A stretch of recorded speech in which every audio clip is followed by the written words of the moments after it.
Hello, everyone. We are live, doing it a little bit earlier today because we've got different time zones going live. Gotta love when you're working with different time zones. I feel like it makes everything all more confusing, but we figured it out. 4 p.m. my time, so I'm super excited about today. This is kind of a little bit of a last minute change because someone needed to cancel the live, but my friend Val decided to go live with me, which I'm super excited about because her and I have been doing rooms together in Clubhouse for quite some time now. So I'm excited for all of you all to meet her because I absolutely love her. So I'm excited for you all to meet. The live today is going to be phenomenal because all of our rooms have been phenomenal. So I have no doubt today it will be the same. Hello. Hi, Drummond. How are you? Good. How are you? Good. I'm driving right now, but I'm going to be pausing in a few minutes because, I have my Okay. optometrist appointment, right? And then I Yeah. wanted to make sure, that I'm going to be parked there. And then when we're done, I just run in. Perfect. I'm so glad that you were able to just kind of do this last minute because I've been wanting you to do a live with me for a while Yes. and this worked out perfectly. It was perfect timing. I was like, yes, but it was funny with the time zone, right?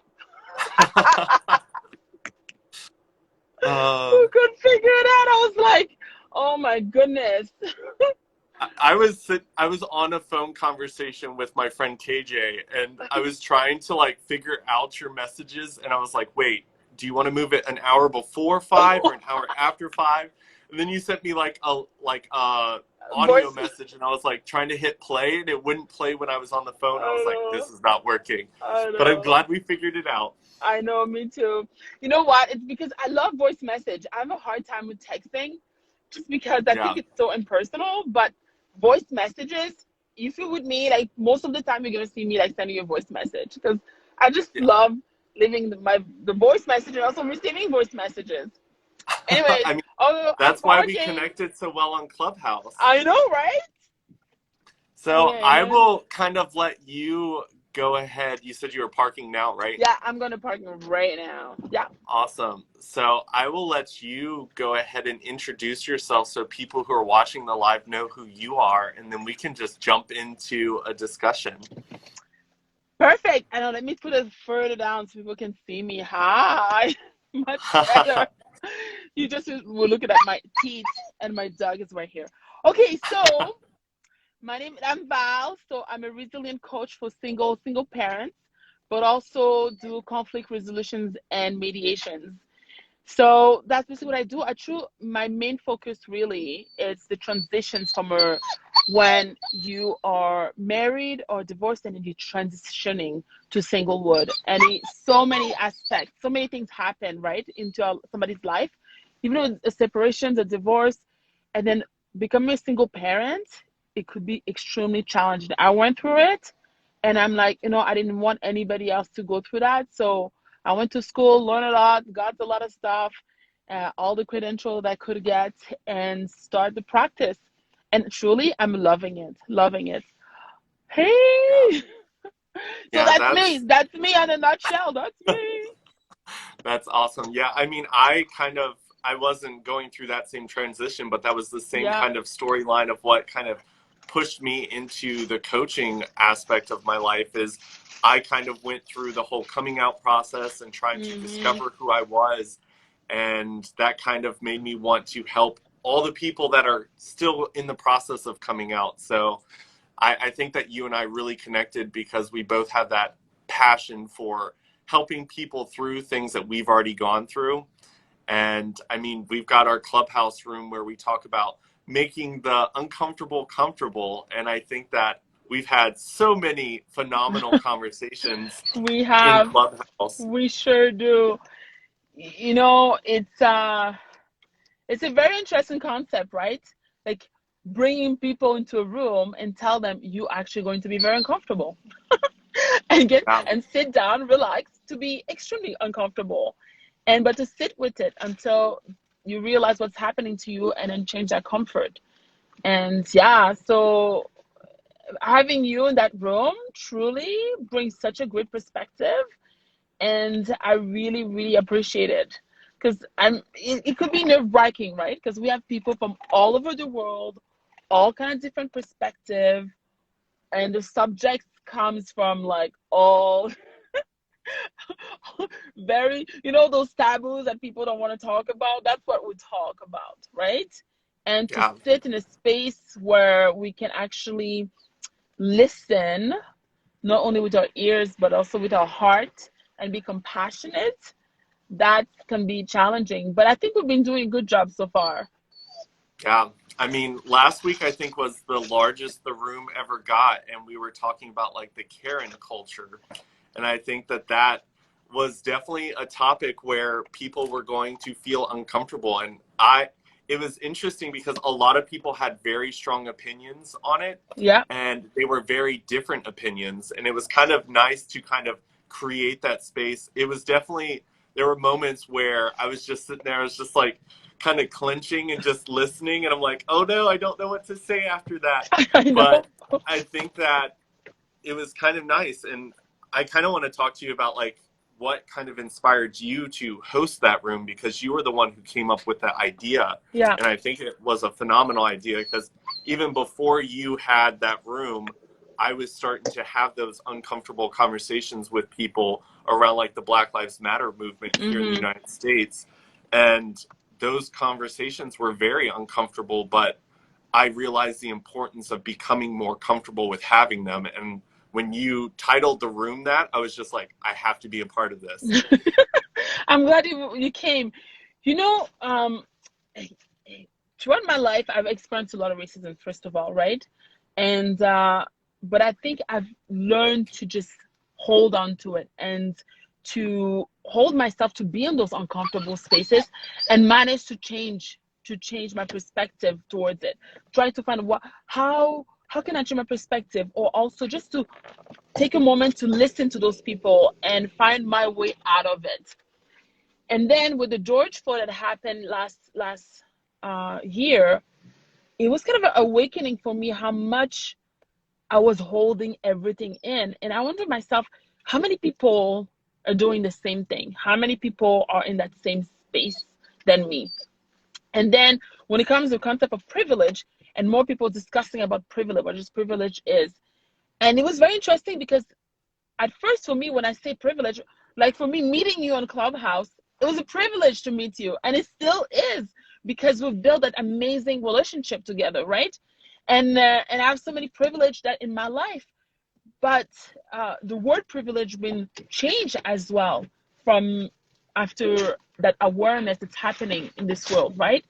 And then I was like, okay, if we're gonna go to that concept of privilege, if we're gonna go to that concept of making things uncomfortable comfortable, it's a big pie that everybody has been having a piece, and some people have a bigger piece than the other one.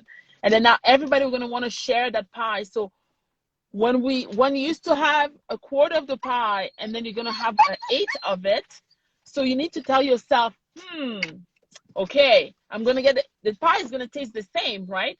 I'm just going to have less of it. And how do you come to that conversation to encourage somebody to say, hey, let's share the pie equally? That becomes very uncomfortable. And that's where the idea comes. I'm like, let's sit down and help people understand that we're all going to taste the same pie. It's just going to be amazing, but it's just going to be more equal for everybody. And then we start the room. I remember the first time I started the room was like 2 people. And I was like, oh, that's going to be fun. Yeah, I mean, as the room has grown, I think that as moderators, we've wrapped our mind around how to kind of make the room function better. Uh, I've been amazed at how some people bring some topics up that some things that have been said, I'm like, that's something that most people really do keep to themselves. And it's kind of nice to have a space where people feel like they can share their inner thoughts and their beliefs that have been put on them by maybe their parents or society or where they live currently. And they're open enough to kind of share it, because I think for like the people who join that are from the white community, they definitely are starting to hear what is being said, and they're starting to realize that they do have a lot of privilege that also blinds them to a lot of the issues that other communities are facing. And then having that space where people from all backgrounds can kind of share, because we've got people from other countries Oh, but sharing how yes, things are happening in their country. I know that there's been some triggering things that have been said in the room just because there's the lack of understanding or the lack of like empathy that can kind of attach themselves to some of their statements. But yes. overall, the fact that we've created a room there where those statements can be made and discussed, and so far there hasn't really been any too much. I think that there's definitely moments where each of us have stepped back and let someone else take the mic, but for the most part those rooms have been going really well, and they've been several months now. I know it's been like 4 months, but you know what? It's that principle of making things safe. You know, wanting to make it a safe place for everybody. And how do you make a safe place, right? And and everybody can tell it's a safe place, but then you go speak up, and then it's not that safe. That's why I love the way the moderators, all of us, we're all from different backgrounds, right? And all of us have different uh, even sexual orientations. We all have a different lifestyles, married, unmarried, divorced. Like, we're so different, all four of us, that makes us able to connect at some point with every single person who comes to the room. And that's what I like about it, right?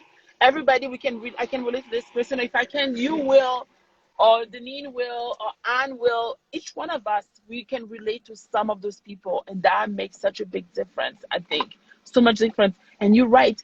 We had people open up. You know, remember when for me, I think it was a couple of weeks ago when someone said, "Hey, I'm sitting in the car, and I saw a black man walk, and all of a sudden I put the window up, I locked my doors, and he stayed up like this." And then we're all like, okay. And then he's like, I was talking to my friends, and then my friends make me realize, but it show us the conditioning that's been happening for centuries. You know, that conditioning that's been happening to everyone, that this guy felt like, hey, I need to protect myself, but protecting from what? And then he was like, oh my gosh, what am I doing this for? You know, that realizations. And that's what I think this woman's important to help people click, hey, realize what you're doing unconsciously, now making it conscious. Now when you become conscious, let's do something about it. Let's do something about it. Yeah. And just kind of like the thing that I've really enjoyed is kind of hearing people walk through, even as they're speaking, Yes. understanding when they started to learn those type of things. Yes. Right? Because when you're born, you're not born like prejudice. You No. don't, when you see children play, they just want to play because there's other children there. Like they're not looking at, oh, this person's different, they can't be my friend. So like kind of looking back and understanding what part of our life started to create that different mindset. I think that just talking in that room, and then we've got our moderator private chat in the back to kind of discuss like who wants to respond to this, how are we going to respond to this, what's the best approach. I think that that's such an important thing to have, because not everyone is built for every response, and we could be saying the same thing, you and I, and it sounds different when it comes from a woman, when it comes from a white Yes. man, when it Yes. comes from a single mom. Like Yes. all of those different things play into the way that someone hears what you're saying. And it's kind of interesting to have a space to see that happen. And you know what I like about it a lot? It's because it's vocal, we can hear each other's emotions in the voice, right? You know, sometimes like people share it and you can feel like somebody is choking, or you can feel somebody is like nervous. Like I know a lot of people say, oh, I don't know, I want to come and share this, please don't judge me. Or you know, we hear so much of those, please don't. And then for us to sit down and be compassionate and to hear the emotion of on somebody else expressing what they expressing. And like you said, when they go through that process themselves, you know, going through that process and saying to themselves, oh, okay. And I know sometimes people talk and sometimes I wonder where is this going? But I've learned from my job being a conflict resolution and doing mediations that some people, everybody thought process is different. So, but if we Mm-hmm. sit down and if we give them that space, that time, and for them to come up and share and process whatever's happening in their head, so they can put in words, because it's very hard sometimes to put something from your head or from your heart into words that others will understand, right? So sometimes the people are very quick, say it like it is, and sometimes people have to tell the longest story. But then when they're finished, you are we're able to say, okay, thanks for sharing. And they feel so happy because they vocalized it. They were able to vocalize it. Yeah, So that's important. it's so interesting to have just so many different approaches to things. And when it comes to like the things that are brought up and shared, like most of the time it's perspectives I have never even thought of. Yes. And I'm just like, interesting. And I think that when it comes to having the diverse moderators that we have, when it comes Mm-hmm. to our different way of approaching things, but also like you and I have had conversations like off of like Clubhouse and just kind of talked our way through things, and we've been able to help each other see perspectives of people in our own lives when we're speaking to them. And I think that that's really important to say, hey, like this, when this person spoke to me and said these words, this is where my mind went. When you hear these words, where does your mind go? And it's so cool to Exactly. see how different, like our paths are completely different when our minds hear certain things. So much, so much. And you know what when you were talking, one thing came to me was that I remember one time I got, when I hear things, I always try to go to a space of compassion, right? And understanding. Doesn't mean I agree, right? It's like it doesn't mean I agree with what the person is saying, but I'm being respectful and coming up out of a compassion space. And then after the meetings, I do have to go back and take some deep breath and do some self-care, because for some it's an awakening. For me, it's been in my life forever. Do you know what I mean? I've dealt with it forever. And I decided to create that space just because I wanted to make sure that people have that space to speak. And also a little bit selfish way for my own personal understanding and understanding what's the reason somebody do what they do. I'm very curious on that. Why do you do what you do? My dog is like, okay, okay, I love you too. So why do you do what you're doing right now? I love it. Because she loves me. um, right? But really, like, when you think that from that perspective, we can step back a little bit. I can step back and say, okay, I don't know why my phone keeps doing that, but I can step back and say, okay, you know what? Okay, like that's the reason that person expressed what they're doing, because they were raised. And I know, to be honest, I get some great people saying, "Oh, Val, I love it, and thank you." But I've received also messages on Instagram, people calling me like, "You being too smooth or too relaxed with the white community. Like you need to wake them up, you need to shake them up." I've received emails like that too, like notes like that too. So, um, like I said, I think everybody, the different space for everyone. And for me and for us, I think in the room, we together we've decided that we want to be a compassionate and respectful place. No matter what, we're going to be compassionate, we're going to listen. And of course, if somebody gets the respect, I have put people down, and like when they're too much, I'm like, okay, I'm going to quiet it up a little bit so you can give you a chance to actually listen to the person, and then you can come back and express yourself. But yeah, right. Yeah, I think that when it comes to listening to some people, you can definitely tell that they're speaking from a place of pain. And I think that it's really important to be able to listen to that and still come at that with compassion, because when people are hurt, sometimes they come across very angry or very like strong willed and whatever opinion they have.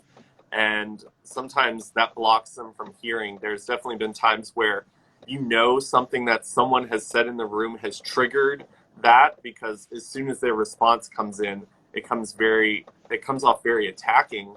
But sometimes we just have to let them get it out Yes, so that we yes, can kind of hear it and then kind of approach it in a way that we can have a conversation with them and understand the perspective. And hopefully they can be calmed down enough to where they can see a different perspective than the one that they're seeing through currently.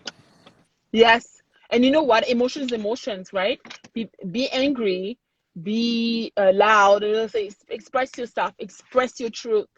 Just try to be respectful. That's all. You know what I mean? Like I've said it all the time. Express your truth the way it's gonna come out, as long as it's respectful. So that we don't call people on it, and I will never call somebody on anything or degraded somebody. I think it's the most awful thing, because if we create a space like that and people don't feel safe enough, they're cutting the conversation with us, but also it's cutting the conversations for many, many moon laters, right?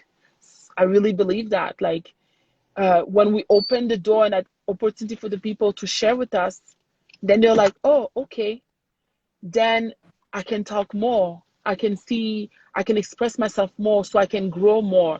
But if we stop it and don't give them that respect and that compassion by listening to them, what's going to happen? They're never going to open their mouth again. We're never going to come to that community of, and the change will not be happening. It's not going to happen because of sometimes one experience. Maya Angelou always said people don't remember what they say, they always remember how to make them feel, right? How do we make them feel? And I honestly 100% believe in that. 100% believe in that. Yeah. Yeah. And I, we've had so many different amazing conversations when it comes to making a space for people to be able to have those types of conversations. When it comes to taking it off of Clubhouse and coming back into the world of face-to-face interactions, how do you kind of translate that into, because we don't really get to create safe spaces as much. I know that you recently had an experience where someone had called the cops on you, and I know that that was an uncomfortable situation for you once you came to your realization what had happened. Yes. Like, how do you kind of handle that type of stuff in real life? It's very challenging. So yes, a quick story so people can know the story is a friend of mine has COVID. Not she doesn't have COVID, but her son class had COVID. So because of that, we were in a lockdown here. So she couldn't go for grocery, whatever. She has to stay with her son. She's a single mom, and then with a young baby, so not couldn't go grocery. And I'm like, you know what? I'm gonna take your grocery. I'm gonna do some grocery for you, and I'll bring it to you. But that person has uh, apparently a neighbor. That's what we're talking about, the Karen, a neighbor that will be. I'm talking the whole neighborhood call that person Karen, which is very funny. Not funny, but funny at the same time. And then they have that. They know that person, and I've come to her house many times, and I've heard about that person. I laugh about that person because okay, and she's not the first person. I've quite a few friends who have Karens in their street, right? And then so I just brought, but my SUV is kind of big, and the teeny teeny street, like literally small street, um, I couldn't like park very properly on the street. So I just and didn't have any spot, but I didn't want to walk with all the grocery from whatever it is to their house, and I had to wait for her to tell me, "Oh, I'm ready to open the door." So I'm sitting in the car waiting, minding my own business, waiting for her to text me it's okay. She's gonna open the door, so I'm gonna drop the grocery and leave. Next thing you know, I saw a police car coming in the back, and I was like, okay, whatever. Like, I'm not doing anything wrong, so it's not for me, right? It's for somebody else. Like, I'm looking to see, oh, whose house is gonna go, and they start walking towards my car. You know what? I'm waiting for him to go to somebody's house, and it's coming towards him. Like, what? What's going on? And he's knock, and he asked me my stuff. I'm like, okay, whoa. First, why? Well, we receive a complaint that we're being disruptive. I'm like, disrupted by sitting in the car? I'm like, I'm confused, right? Like, and to be honest, like, I know those things happen in Canada, but not as much as in the States, right? So I was like, what? No. And I give him my information. There's nothing. There's nothing. He's gonna tell my files. I pay all my bills, all my tickets. Nothing. So he's like, so I'm like, I just have grocery in the back. I'm waiting for my girlfriend. Her son have COVID. I'm just waiting for it to text me. Hey, it's okay. Bring the thing. But to be honest, when he came and he come after me and he explained to me somebody said I was disruptive, I got like super defensive. My spike, I was gonna be like, yo, like ready to fight, grab my phone, video, know. Hey, welcome, you're gonna become famous. You know what I mean? Like Yeah. smile to the camera. Um, but at the end, I was like, but I explained to him and he was like, really? Like, yeah, really. So he helped me bring the grocery. It was just there. We just bought the grocery at the door, left the grocery, and I up in my way. Two things happened though, right? He let me go. He was kind of frustrated. He got into his car and he left. But what surprised me, and I think he came up to our room when somebody was talking, what's the reason he didn't go to that person who called me disruptive, and tell them, you can't do that. Next time you make a phone call like that, you're freaking gonna get fined, right? Again, privilege, entitlement, right? That person got an entitlement. So when I get into my face-to-face interactions, it's very hard because I have to hold myself in my emotion and ask myself what is happening, what is going on, what that person is doing. If it's violence, well then I'm gonna self-defense myself. It's happening, but it could be very, very, very hard because we're constantly watching ourselves. Like I'm constantly watching my back, right? Like you can see a police car drive and you'll be like, oh, fine. Sometimes I see police car drive, especially after hearing like a shooting or something like that. My heart is racing. And I'm like, why am I racing? Why is my heart is racing? It's nonsense. But my heart is racing. Even though I have nothing to hide, nothing that I've done, right? Or even like I remember my son when he first heard, I never talked to him about George Floyd or anything like that because I didn't want him to be into that, or I wanted to be ready to express to him, right? Because I wasn't ready, so I didn't want to share with him. But one of his buddies from school told him, and my son is biracial, when he heard that, this is what he told him: cops are killing black people. Yo, my 9 years old was so scared. He was patrolling with his bike, protecting his mom because his light skin, like, but his mom is black. He didn't want a cop to come and shoot his mom. This is the type of fear that we're living constantly, and it can be so traumatic and so disturbing, right? And sometimes people don't realize that, and bring that awareness in our meeting, in our chat on Wednesday, have helped me be more understanding, more open to conversations with other people, and also bring that awareness so people can know how it feels to be in my skin for a few days, right? Or for a moment. Yeah. I mean, I those conversations are the ones that have really opened my eyes when it came to understanding that, because I was talking to my friend Tasha, who I've done lives with, and she was talking about when she gets pulled over, like her car gets searched. I've never had my car searched when I've been Mm, pulled over. The things that um, white people never even think about are things that you've had to learn to live with and cope with your entire life. And I think that something that you and I had talked about on a phone call once was when it came to an ally coming to the aid of any minority group, when it comes to their ability to fight the fight that some people have been fighting from birth, they don't right? know how to do it. And understanding that being white also blinds us to the things that other people have to live through on a regular basis. Being straight is something that people are blinded to when it comes to LGBT people. Being a woman, it's different than being a man. And all of those different things, we have to learn how to listen. And instead of trying to argue or disprove someone's perspective, you really need to listen and accept that as a reality, because that Yes. is their reality. Just because it's not yours doesn't mean that that is not the reality that other people have to live through every single day. And it's very interesting to kind of realize that when you're being an ally for a community you're not a part of, like, you're gonna mess up. You just haven't lived the experience, so you don't know. So when Right? people point out you're doing something that's not helpful or you could do better, instead of getting defensive, you really have to listen and accept that you're going to mess up. You'll Yes. never be perfect fighting for a group of people that you have not walked in their shoes.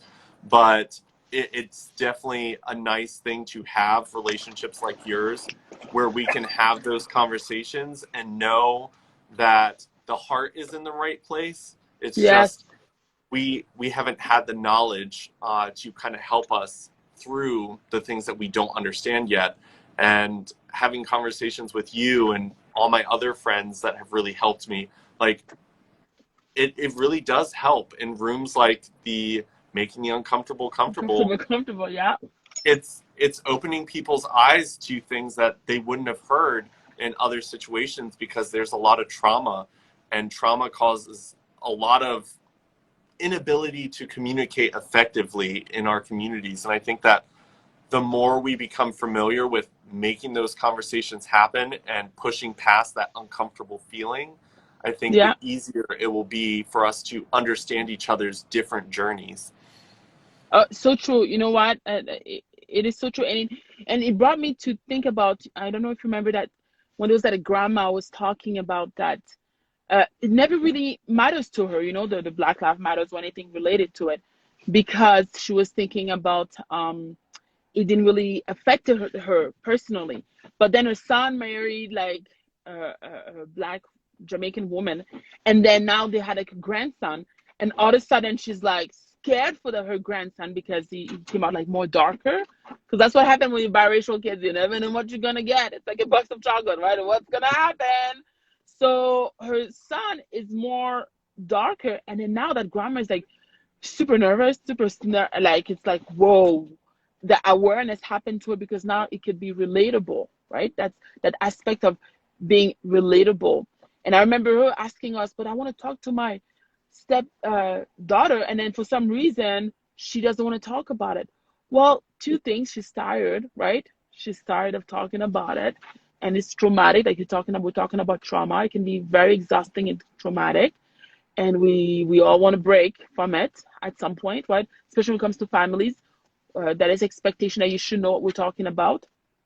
But also, I think it's that concept of her realizing it's relate. I can relate, and I think that's why also the room. I think it's helping because we're listening, and that I can relate to the pain. Because when he's listening to somebody's voice, when he's sharing a story, an experience, pain doesn't matter where you are around the world. We all felt the pain. Remember, like some pain, some people share story that happened to them. You're like, wow, right? We all feel the pain, and then we can all relate when it comes to pain. Doesn't matter what it is, we can relate to pain. So making it to relate to it can assist. But like you said, some um, allies, it's you do your best, and if you don't know how, it's good to just to ask, how can I help you? Because of that concept as well of the white savior concept principle. You don't want to become the white savior concept, right? I cannot defend myself. Like, let the people have the person defend, and then ask, do you want me to assist you? I can assist you. I can help you, right? If they need assistance. And then, Yeah. and often the assistance is to speak up with them. So it's such a challenging thing. It's so challenging, right? But it's And feasible. I think another thing to realize is it doesn't matter if you have one friend that you're an ally to and that friend loves you and believes you are the best ally in the world. If you walk into another room and try to be an ally for another person, you still have to ask, because Yes, something might work for your friend back home doesn't work for your coworker at home, doesn't work so true. for other people. And understanding that conversation has to happen, and sometimes Yes, those are awkward, and that's another thing. Like everyone's different. So like you can't assume that there's an answer that's going to be that blanket answer that solves it for everyone, because different parts of the world, different gender, different religion, like different relationships with people in the world, like that all changes the way that they want you to be an ally. And it's Right. important to realize that you have to have that conversation to understand how they need you as an ally and how they need you to show up. And there's something beautiful about asking somebody, how can I help you? Not what should, I'm going to do this for you, I'm going to assist, I'm going to do that. It's like, how can I help you? Then you know really how to really assist it. And as a coach, you're a coach too. So it's better to ask, oh, I know exactly the answer for your problem. Without not really, unless you take a moment and say, hey, how can I help you? What we're gonna do, what your expectations, what is your needs, so you can cater it to the person, and then the person feel more loved, more appreciated, right? I think it's in every aspect of our life, but yeah. Yeah. And I mean, I think that when it comes to like everyone kind of getting to know each other and celebrate it on an equal playing field is so important, because I think that what we've done with history, what we've done with our cultural things that are celebrated, it's all separated. I think that when it comes to like things that are celebrated in, like, let's say the Hispanic culture, Mm-hmm. I can't say that I've ever been really a part of that, other than like the very Americanized, like Cinco de Mayo, stuff like that, where Yeah. it's so far off from what the true meaning of that holiday is for them. And when it comes to other like history, when it's taught, you've got Black History Month where they pull out all the history and teach it in a month. But I mean, it took me until I became an adult to realize that like Martin Luther King fit into this part of the history that I Yes. was taught. Yes. When it came to other important role models in the community, it took me to a real, like, it almost, the way it was taught is like it was so long ago and I so far know. away, and you're like, this person was alive when like my parents and grandparents were Exactly. there, and it's like, whoa, that, and Oh, intermingling all of that information is so important for us to all realize how we all, like, everything that has been done in the past, every culture has played a role in that, and where we are today is because of all the different people. Like for the LGBT community, we've talked about the fact that it was a Black transgender woman who started the movement for our equality, and I I'm think that telling you, that's those really black important. women. It's Right? so important to realize that, because like every, like, where we are today is on the backs of everyone from our past, whether it's good or bad. And it's important for us to understand that and not make too many people heroes without sharing that they also had quite a bit of flaws that played a huge role in a lot of people's downfalls in history. And I think that that's important for us to talk about. You know what I love what you just said. It's just the concept when people think that, oh, it's so long ago. So many times people used to tell me, oh, but it's and centuries ago. I'm actually no. Martin Luther King was only like 80 years ago, like 40, 60 years ago. That's it. Yeah. Like I just think mean, about it. could have still been That's alive your at this. parents. Yeah, you could still be alive. This is your parents' age, like 60 years ago. I'm just saying, right? Like, it's not that long ago, people. And the fight is still, we're still fighting about it, right? And I can understand being the tiredness. And it is one thing that I want to say that everybody needs to understand. Some of the communities now, the Asian community, the Black community, the LGBTQIA community, like also many that's been oppressed, just said that overwhelming of tiredness, right? Tired, exhausted, to repeat over and over, and having a hard time to seeing the changes. And unfortunately, that's what needs to happen, the talk, and more and more and more, because we're talking about a system that's been imprinted for centuries. If something has been imprinted for centuries, like try to remove the ink of it, it takes hard. It takes a lot of rubbing. It takes a lot of the bleach, a lot of stuff to disinfect it, to remove it, right? So it's gonna take time. But as long that we keep going, because like I said to my kids, because my son he hear me during this conversation, and my daughter as well, or when I'm talking to people, they're like, well, my daughter was like, well, Mama, it's better for us to just, chill, don't be quiet, don't say anything. And she's 6 years old. I'm doing it so you don't have to do it. I'm speaking up so you don't have to do it, because I want you to be able to go and grow and feel like, hey, everything is accessible for me. Everything is available for me. And that's the reason why some allies can say to themselves, hey, I'm going to take a break, right? I'm going to take a break. And often I said, I can't take a break. So often I'm not always looking for allies, but I'm looking for partners.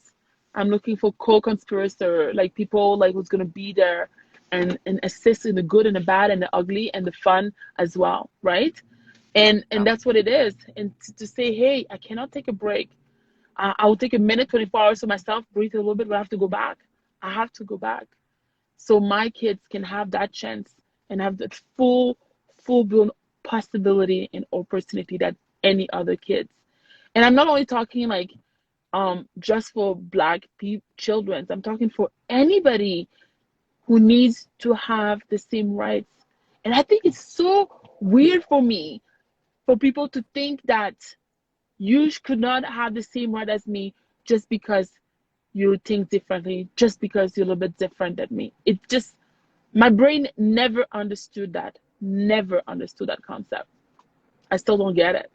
I'm trying, but I don't get it. I just don't get it, I think right? that a lot of people who are trying to be allies are overexhausting themselves and not Mm-hmm. realizing that not everyone is meant to be an activist. Mm-hmm. But Yes. there's things in the day-to-day life that we can all do to be better Yes. allies. When it comes to, if you're sitting in a room and someone makes a racial joke, like, it's nice to have an Yes. ally stick up for you instead of you having to do it for yourself. Because in those Yes. moments, sometimes that's a little bit more dangerous to your well-being, whether it's Yes. you could lose your job for speaking up against it, or you might come off as an aggressive black woman, versus if an ally was just like, hey, like, that's not an acceptable statement to be had. uh, and I think that a lot of people, I mean, it's not just one problem out in the world right now. Like, I'm seeing so much stuff about what's happening in, like, Pakistan right now, the Yes. things that are happening um, in Turkey. We've got Ghana. I mean, the United States is far from perfect, and you're hearing the things that are happening in the UK.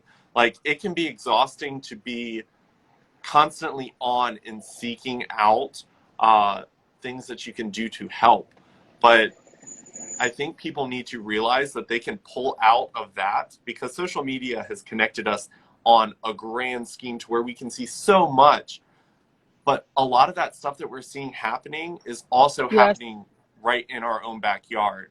And that's where we have the power of influence, where it's not going to take an extreme amount of energy to have a conversation with someone who has respect for you as a community member, as a neighbor. Those Yes. types of conversations are a little bit easier to have versus being an activist online, where you're going to be attacked by all the directions possible, and you don't understand that person's perspective because you've triggered them and they're not having a cohesive conversation. Whereas if you just have a conversation with your neighbor, like, hey, the sign that you've got in your front yard, it's not cool. Like, take Yeah. it down. Yeah. It's it's not looking good for you. It makes us Yes. look bad as a community. Here are some pamphlets that you can learn from. Here's some YouTube videos to watch to kind of broaden your perspective on things.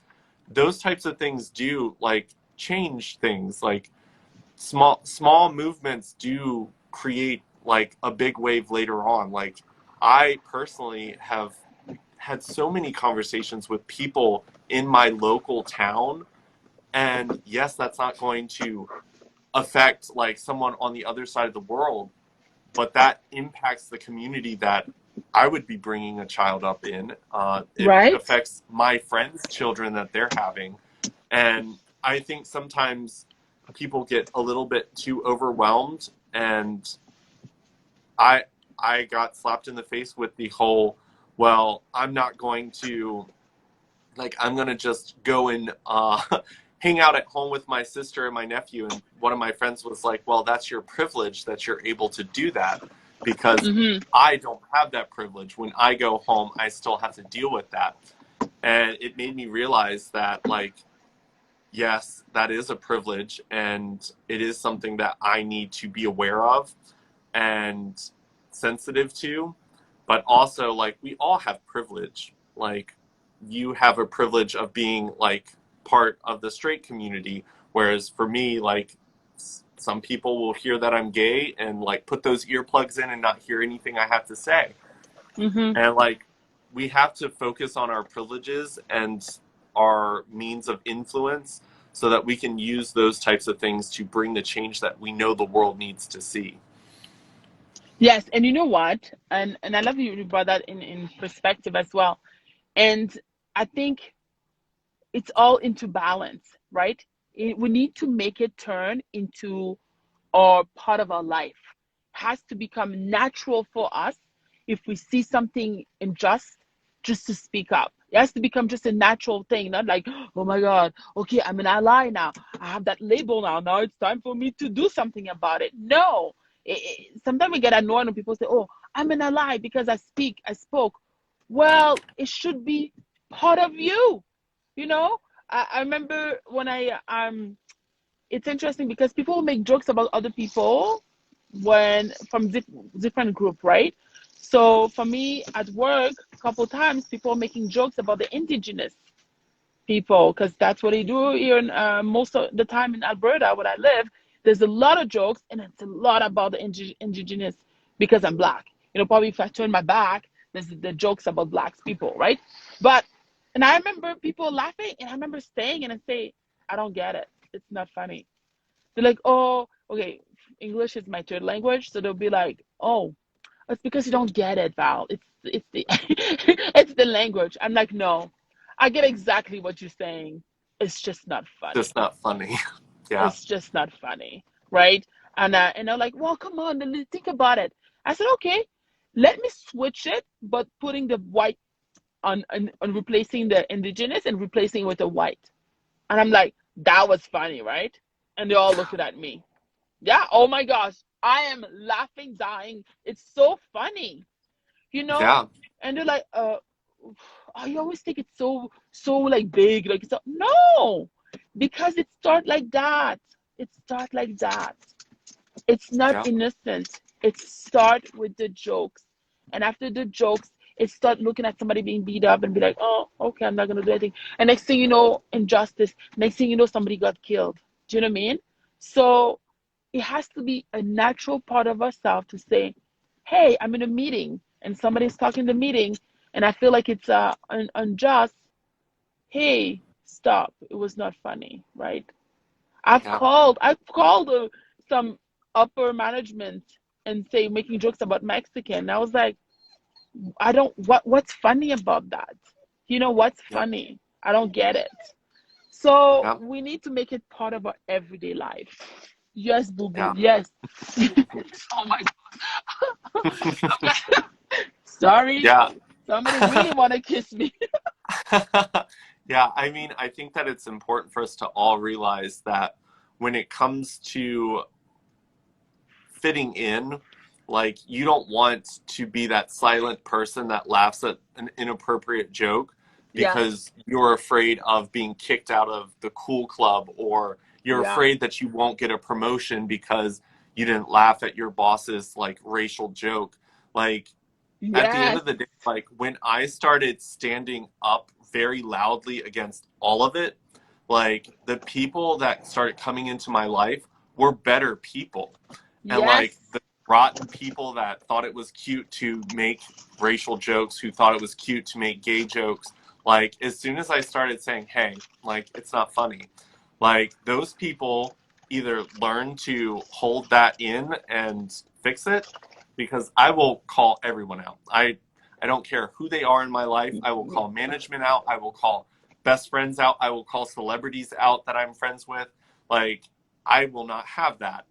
And in doing so, I've created and surrounded myself with beautiful people and Yes. people who inspire me every single Yes. day to continue to do what I do. And it's constantly making me a better person, because I also slip up. And it's nice to have friends that don't laugh and say, hey, not cool. Yes. Because the more you speak in public spaces, like, the more important it is for you to be aware of the things that aren't funny, that aren't appropriate, that will offend people that are living that journey that you're making fun of, because Yes. someone else's struggle is not meant to be a joke. Yes.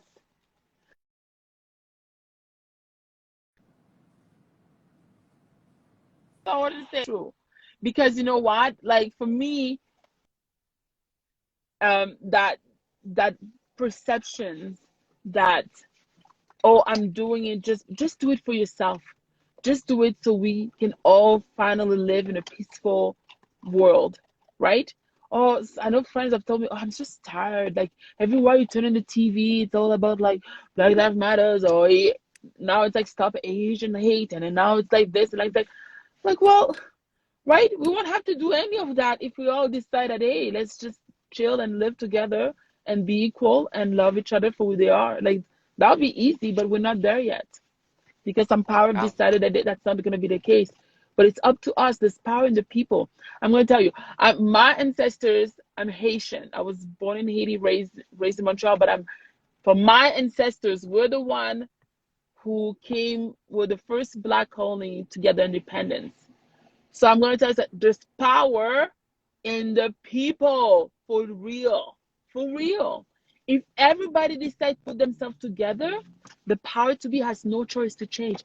I have no choice, literally, literally.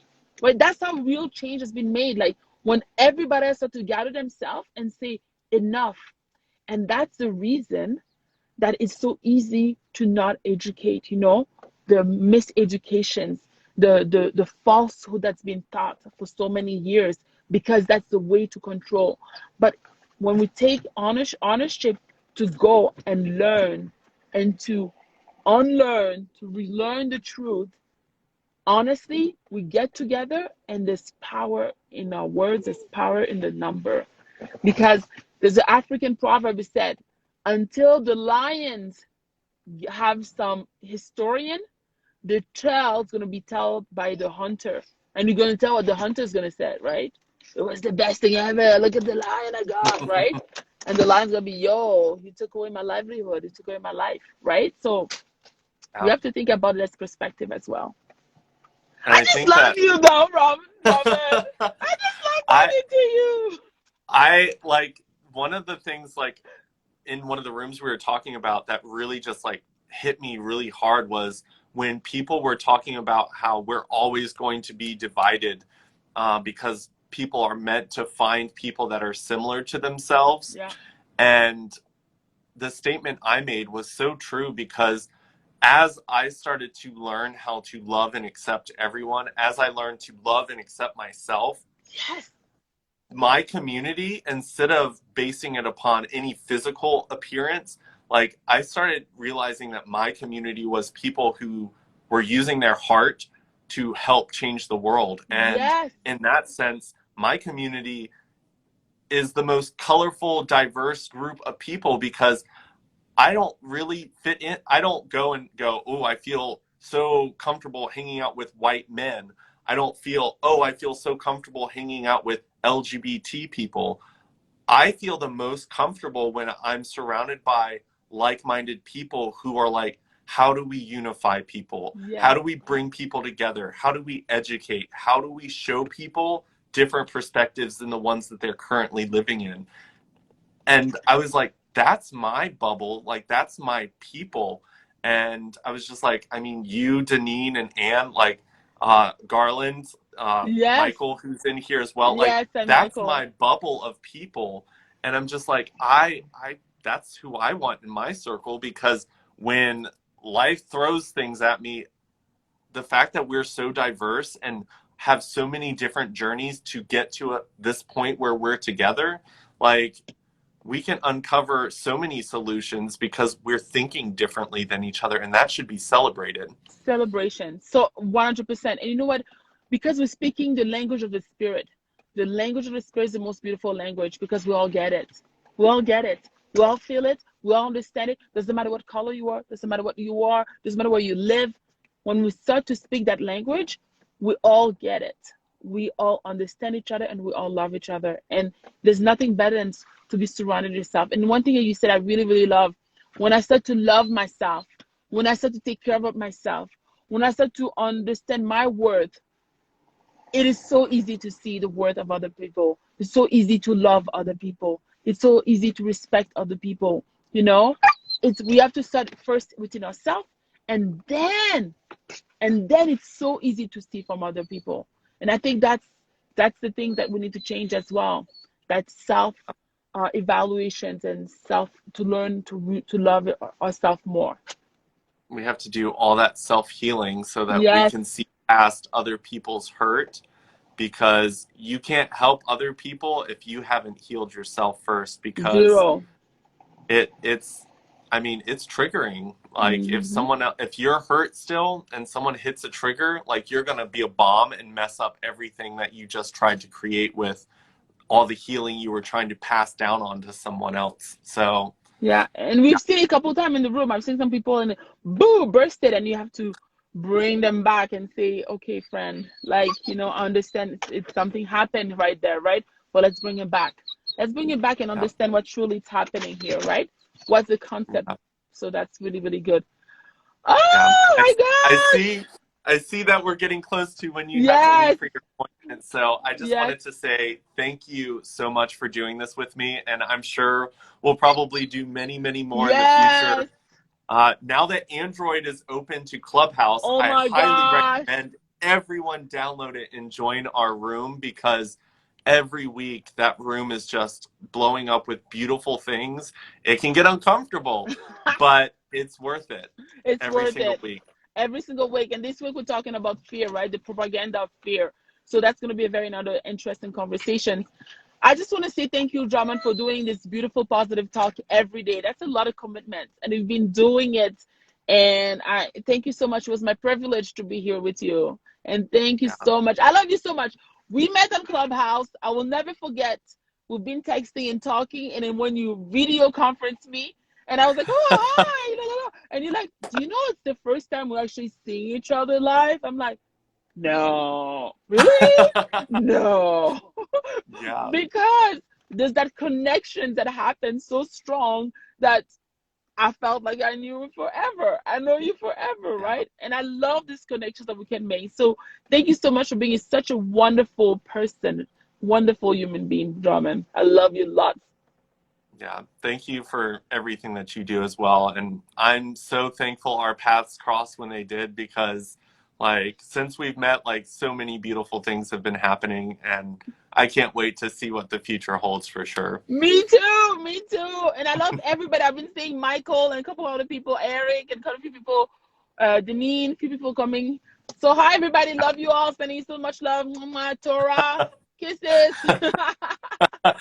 See you on Wednesday. Awesome. Okay. Well, have a great rest of your day, and I will talk to you soon. Okay, bye, my love. Bye, everyone. Bye.